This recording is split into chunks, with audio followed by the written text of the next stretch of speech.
Joining us is Chester Borrows, a former police officer, former MP for 12 years, in fact, former Minister for Courts, Associate Minister for Justice and Social Development, also the Deputy Speaker, currently working with, or just wrapped up working with, the Safe and Effective Justice Advisory Group. We want to say congratulations. Do you still use your titles? To the Honourable Chester Borrows? Oh, no, Chester's fine. Okay, Chester, thank you so much for joining us. We really do appreciate it. A very interesting article featuring you this week I saw it on Stuff. We never know in this day and age where it's come from because they all share with one another. But talking about the idea around gang patches, which is in the news at the moment. Now, you are someone who attempted to, maybe succeeded in, let's get the story, of actually banning gang patches in Whanganui, I think in 2011. So we want to know about your experiences, and we want to know about how effective it is to ban gang patches. So the floor is yours, sir. Well, the idea of banning the gang patches came out of Whanganui itself through a local bill drafted by the Whanganui District Council. A local bill is always supported by the local MP, whether or not he agrees with it. But I thought that it was going to do some good, and so I was happy to support it. And it was an interesting situation, really, because you may recall that the mayor at the time was Michael Laws. I do. Quite a controversial figure, and so pushed it very hard, and it went through Parliament and was successful in being passed. But then fell to bits after that, and I guess there are two or three reasons for that. I think the first thing people want to say is, well, did it work? And the interesting thing is that it probably didn't, but it didn't have to, in that there weren't a whole lot of people wearing gang patches in every suburb or up the CBD every day in any event. So no one noticed a significant dropping off in the people wearing gang patches because they weren't actually there in any event.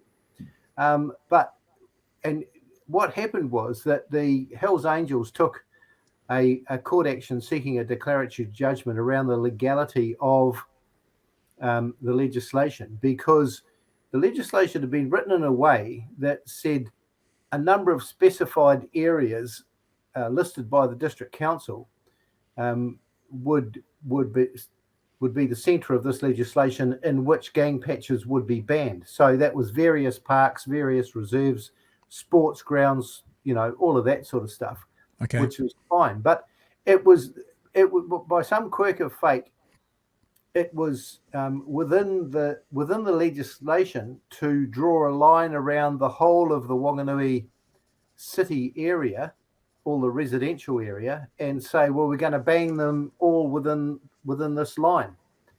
And that was obviously never really the intent of the bill when it went through the parliamentary process. But that's the way it came out, because it basically said, well, wherever the council want to ban them, they can ban them as long as they put them on a schedule. So the Hells Angels went to court and said, well, hang on, surely this can't be legal. And the court had a look at it and all the discussion in Parliament around the bill and what it was supposed to do and where people were supposed to be banned from wearing patches and all of that sort of stuff, and said, that's right, it's not legal to do that in the way that it's been done by the council, and pretty much stuffed it. And then it was over to the council to go back and seek another bill or seek an amendment, or to fight it in court if they wanted to. But there was a change in mayor, and the new regime decided they wouldn't bother. So the question about did it work in Whanganui is actually nobody knows, because it wasn't the situation we've got at the moment, where you've got huge influx of gangs in certain areas. The focus has been around Auckland. Mm-hmm. We've had huge gatherings of people wearing gang insignia, and that's the subject that the current proposal is to is to legislate against. But the problem you've got with that stuff is, how the hell do you police it? If you've got 250 gang members riding down the southern motorway on a tangi of one of their dearly departed, and they're all got their gang patches on, are the police going to block the motorway and take their patches off them and confiscate them for a period of time and arrest them all and charge them and put them before the courts, and meanwhile hold up 50,000 other commuters trying to get home? And the answer is probably not. And the problem there is the proponents of the legislation have created an expectation amongst the public that they will. So then there's an uproar that they didn't do what they said they were going to do, and they've got the powers to do it, but they didn't do it, and the police cowards, why didn't they do it? You know, all of that sort of stuff. And pretty much everyone just gets pissed off, don't want to do it. They just, you know, the police aren't happy because they don't want to spend their time doing something as ridiculous as confiscating gang patches. The public aren't happy because they expected a level of service which they're not getting. The proponents of the legislation aren't happy because, you know, they didn't do what the law says they can do. So where do you end up? Well, it's pretty old, but you asked a question. Yeah, for sure. It's certainly, like, I mean, do you see any parallels between the situation when you were in Wanganui, as far as like there was a flare up in gang violence and they were like, well, we've got to do something. This is what we've come up with, and what we're seeing with it being sort of touted at a national level now? Yes, there were a number of shootings. There was the killing of Gia Tutua, the little child who was asleep on her sofa on her couch. I remember that. Yep. Yeah. There were a number of other shootings. The police were fired upon. And so the town was pretty wound up about that, albeit this violence was confined to various suburbs that were either labelled Black Power or Mongrel Mob, pretty much. And that was it. However, Wanganui is a small town, so, you know, wherever it was going to happen, it was going to affect everybody. But it wasn't a situation where you had heaps and heaps of gang members walking up the street wearing their gang insignia. And the other thing that's sort of different in this situation is that a number of those gang members in Wanganui are really just whānau and really just people who grew up in those neighbourhoods. So people knew them under lots of different hats. They just happened to be in gangs. That's a little bit different than the situation we've got now, where you've got a huge exponential growth in the number of gang members. You've got all those 501s coming back from Australia. They're prepared to be a hell of a lot more violent than they have been in the past. And also you just throw methamphetamine all over that and you just don't know where it's going to blow. So people have, yes, in Wanganui, there was a situation they didn't know how to attack it. And so the mayor decided he was going to do something. And that was what happened. So it's similar in that degree, but the levels were different and the activities were different. There were certainly shootings, but they weren't as many. You know, there weren't 23 in 2 weeks or whatever it's been. Yeah. You go, Chewy. So I guess my other question is, how did it resolve itself? Was it just left to fizzle out, or was there outreach, or did you grab the ringleaders and go, "Come on, guys, sort it out"? You know, how did it resolve? There are a number of things that happened. Well, the first thing was that the council lost the court case, and then it was over for the council to come back and do something with it. They had a change of leadership and decided not to bother, and that it was a waste of time. So that was one thing. The next thing was that things did drop off, but they dropped off because of all the criminal activity, and everyone got locked up for charges of murders and shootings and things like that. So basically, the heat went out of the situation. I think also the gangs, you know, the gangs who were peddling drugs, you know, they would rather not be noticed. So they willingly rode down the street on their motorbikes without their patches on because they didn't want to be stopped and turned over and people looking in their pockets, essentially. Hey, I've got a question for you based on what you've just said. You may not have any more knowledge of this than, you know, Chewy or I, but from your history and what you've done for work, maybe you do. You mentioned gang numbers going up. We've been talking about this the last month or so because it's been in the press. Let me just bring up a story here from that was in stuff.co.nz. It's simply, if you can't see it very clearly, it's fine because it's simply talking about the gang numbers going up. It says gang numbers have nearly doubled in 5 years, police say. I just want to read these paragraphs and I want to ask you the question. It says, since 2016, gang gang member numbers have nearly doubled across the country, according to police data. There are 8,061 gang members in New Zealand recorded on the national gang list as of June 2021, an increase of almost 4,000 since 2016. The information was revealed to staff under the OIA. Now, this is my question, because what I've been saying for the last couple of months, and you have just said that gang numbers have gone up, is that's not evidence that gang numbers have gone up. That's evidence that more gang associates have been recorded into the database. Yeah. Now, I was just wanting to see if you had an answer to that of clarity, because, and I used the example, if I got new neighbours and I didn't know they had 4 kids because I never saw their 4 kids outside, then after week 2, I saw, oh, they've got 4 kids. It wouldn't be, oh, it's increased by 4 kids in the last day. It's like, that's only the first time I've seen their 4 kids. Is it a significant increase, or is the data just catching up like they're doing a database? So obviously they're adding more and more people to the database, or are they actually new gang members? Because how they describe it there doesn't quantify exactly there are new gang members. It means we're aware of more gang members. Okay, so there's two or three things here, and I think the short answer is I think they are going up because there's certainly been more recruitment activity, and so, but how many of them are new members, or how many of them are now recognised affiliates, or are now wearing patches where they used to just be associates of the gang? And so, you have that question, what's a gang, who's a gang, and then who's a gang member? So for instance, there's sort of a title called friend of the gang. There may not be somebody who gets around wearing a gang patch, so hasn't earned his stripes or hasn't prospected for the gang or whatever, but actually has associations and affiliations, drinks with them, drinks in their pubs, goes to their do's and booze ups and things like that, and might as well be a gang member, because if push came to shove, he would probably line up with a baseball bat or a firearm or whatever alongside. The other thing is, I think police are working much harder now in trying to identify who's in and who's out. So it could well be that a lot of those numbers are people who are now identified as gang members. Not necessarily new on the scene, but now actually carry the label.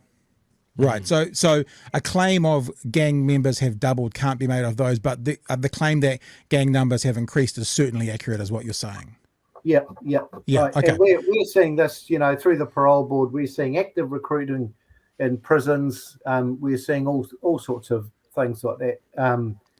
And you have to accept that those numbers have gone up. I mean, the other thing is, of course, we've got more gangs than we've had previously. Yeah. And they're more tooled up, more aggressive, more recognisable as gangs and this sort of stuff. I mean, for years back in the 80s and early 90s, you had sort of basically street gangs who were making up gang signs and gang names and colours and stuff like that. And they were, but those guys grow up, and then they grow up and tend to head into gangs in their numbers. So you talk about feeder gangs and those sorts of things. You mentioned something in your last statement, the answer to my last question. It was one of the questions I wanted to ask you as well, to expand upon. I was working in Talkback in 2011. So this was a conversation that was heavily on my show often. And one of the comments that often came up was, what is a gang? And I remember that there was conversations around insignia on shirts, etc. And there was people saying, well, that could be a bowling club. If you followed that criteria, that could be a bowling club. And one wonders, and in the article that we talked about that you're quoted in, you state that we've agreed we're not bashing national here, so I'm not trying to do that, but I'm just trying to reflect this idea of banning gang patches as, quote, a big headline. In other words, it gets the media and the people talking, but it has a negligible impact on crime.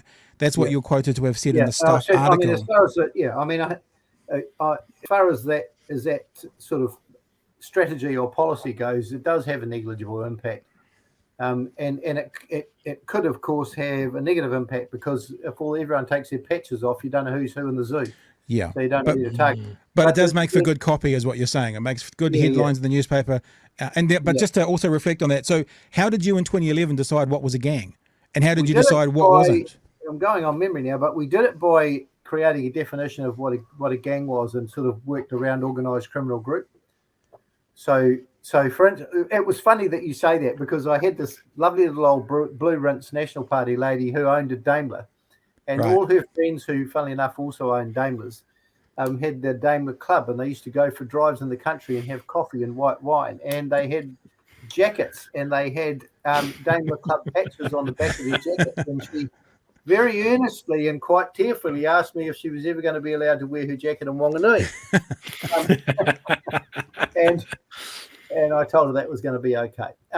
So yeah, they're not defined by the patch, they're defined by the activity, and we define it by criminal activity. And I think that's what any proposed legislation would do as well.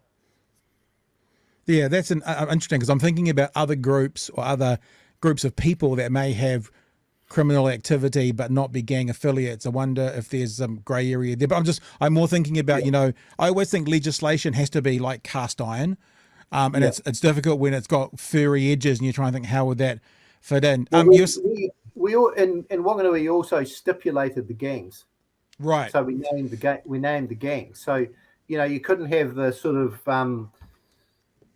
the Bridge Street Dirty Dozen setting up as a bunch of 11 and 12-year-olds running around smashing windows and causing mayhem.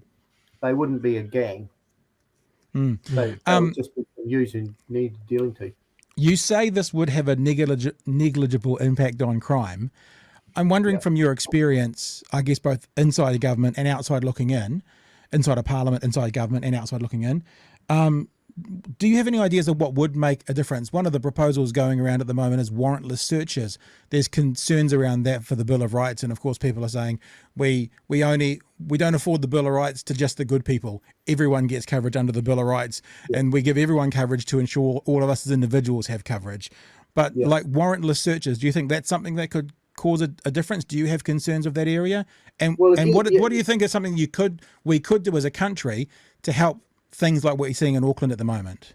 Okay, so I think there's a lot of things we could do, and some of them are an immediate response to an urgent and scary situation. So you may well then set up a big team. You may be able to give them some sort of temporary powers, or you may just throw a whole lot of resource at the issue, and then you just crunch everything that moves. So you see known gang members going down the street, you don't top them. You stop them, put them out, see what they're carrying and all the rest of it. Or you pick off their houses, knowing and expecting to know from information you've got as to what you might find there, execute those search warrants, and then of course you're going to find a whole lot of stuff that you didn't expect to find, but is also evidence of criminal activity, and lock them up for that.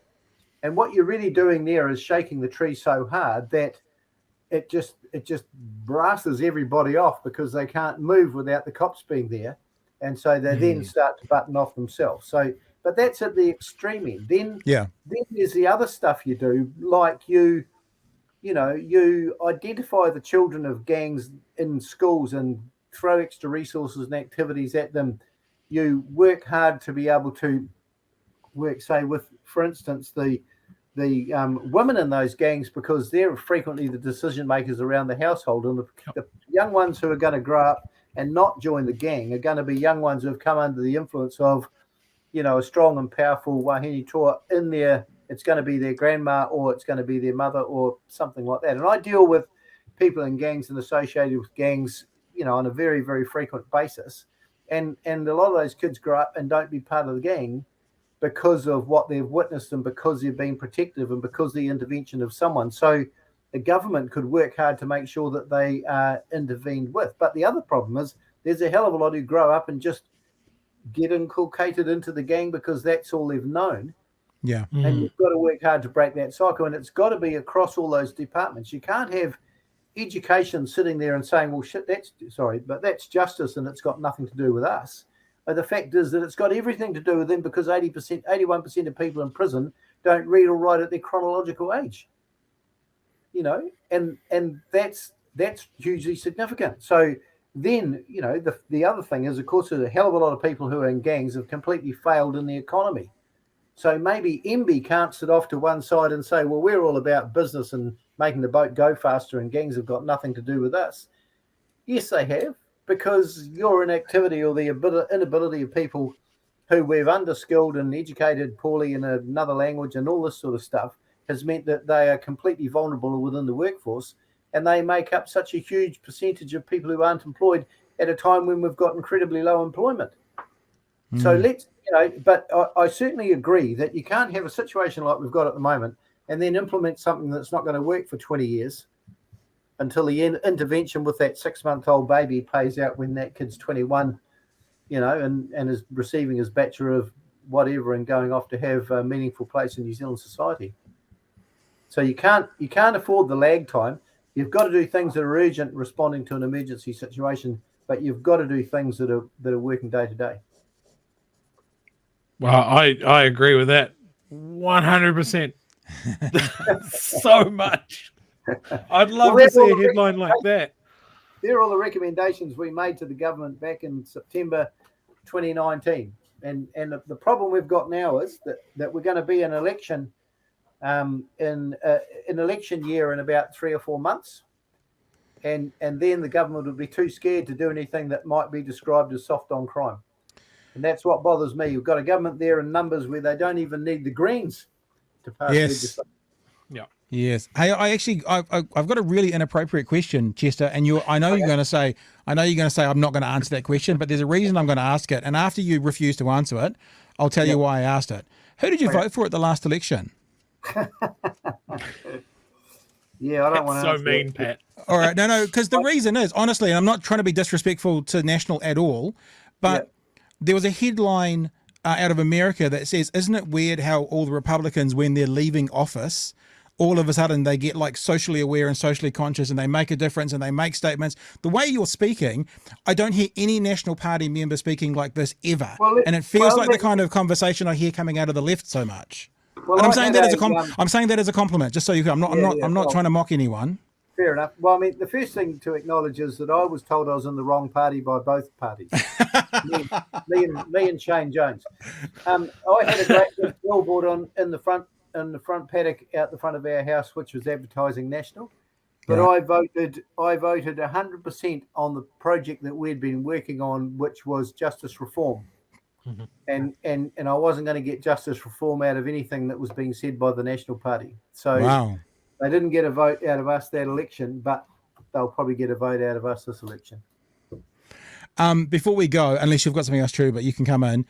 I know we've said we're not going to talk about national policy, which is fine. But what I'd like to know was if you could advise Mr. Luxon today on what he should be. I mean, you've said that the banning the gang patches is going to make negligible impact, and it's just a headline. If you could advise him on what he should be focusing on around, let's just say gangs, to keep it at that issue, what would you be telling him the focus should be? And the reason I'm asking that question is, in this show, what we always want is meaningful change and meaningful difference. So actually policies that Mr. Luxon could be focusing on that might actually help the issue rather than necessarily get the headline. Well, firstly, I'd warn him that he's making a bet to have himself beaten with if he does actually win the election, because he's making a promise around banning gang patches that nobody can see can possibly work or live up to the expectations he's creating with the public. That's the first thing. The second thing is to fund. I would advise him to have policy that funded the police for temporary but abhorrent situations that need dealing with and can't be met within current budgets. So, for instance, they need to throw a whole lot of resource at gangs, for instance. It may not need to be something that lasts forever. But at the same time, something radical and, and invasive needs to happen and disruptive needs to happen right now. And then I would advise him to get to the precision end of it, to go to those other government departments we talked about and to tell them that criminal justice outcomes are just as much their concern in all of those other government departments. Even defence, for instance, if you look at 5% of the population of the New Zealand prison, it's been calculated that 5% of the New Zealand prison population comes out of the combat trades within the New Zealand Defence Force. Wow. Now, that's pretty scary because you got a whole lot by combat trains. These are people who are taught to take things to maximum heat, create maximum mayhem at the shortest possible time. And they can't go off and be a sniper or a turret gunner for telecom you know. And so where do they go? Well, you know, they go to gangs. Yeah. And we really need to worry about that and recognise that it's a cross-government problem that needs to be dealt with across the portfolios and silos that government departments like to live in. Chester, it's been an absolute pleasure to have you on. Thank you so much for being available after my this afternoon phone call, you jumping in and saying, yep, you're going to come on board. Hopefully you're happy with the content that we've given today. And we haven't actually, you're not going to get phone calls from former colleagues tomorrow morning saying, what are you talking to them for? We're okay? I think so. Yeah, we're right. Former MP, former Minister for the Courts, Associate Minister for Justice, and Social Development, the Honourable Chester Borrows. Thank you so much for giving us some time this evening. Cool. Thanks, All the mate. best. See ya. Cheers.